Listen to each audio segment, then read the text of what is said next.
Bernard Georges, je suis responsable de la prospective stratégique à la direction des ressources et de l'innovation du groupe Société Générale.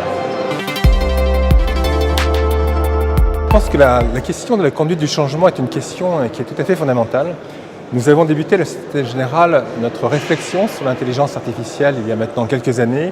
Nous sommes par ailleurs convaincus que l'entreprise doit s'appuyer sur ses collaborateurs en tant que vecteurs de changement en les associant directement aux réflexions sur l'intelligence artificielle et ses conséquences. Le constat que nous avons pu faire est qu'il y a de fortes attentes des collaborateurs et plus largement de l'ensemble des citoyens pour comprendre ce qu'est l'intelligence artificielle avant même de commencer à agir. Il faut raconter collectivement une histoire, l'histoire de ce monde qui vient, l'histoire de ce monde qui change pour induire une nouvelle compréhension de la réalité.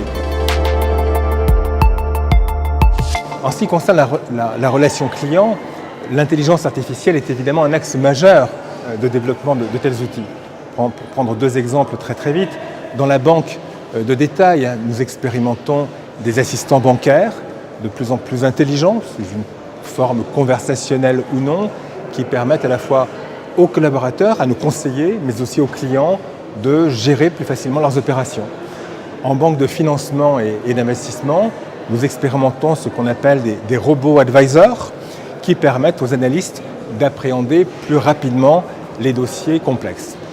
En dehors de la relation client, l'intelligence artificielle peut aussi avoir une réelle utilité. Alors, je pense notamment au KYC qui permet d'améliorer la connaissance des clients, mais aussi au pilotage interne pour évaluer les risques, puisque l'intelligence artificielle permet une précision et une finesse de calcul dans des contextes économiques qui nécessitent d'avoir des approches de plus en plus ouvertes et multicritères.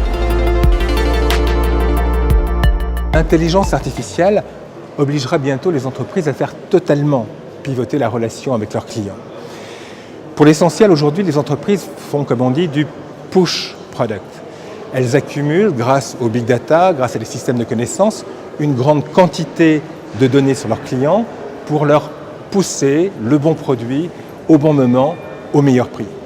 Mais dans quelques années, la plupart des clients seront équipés, grâce aux géants du web, de leurs propres intelligences artificielles, qui leur diront s'ils ont raison ou non d'être les clients de telle ou telle entreprise et d'acheter leurs produits. Et dès lors, chaque entreprise devra se demander ce qui fera que ses clients, par l'intermédiaire de leurs propres intelligences artificielles, voudront bien continuer de sélectionner l'entreprise comme un interlocuteur de confiance et de valeur.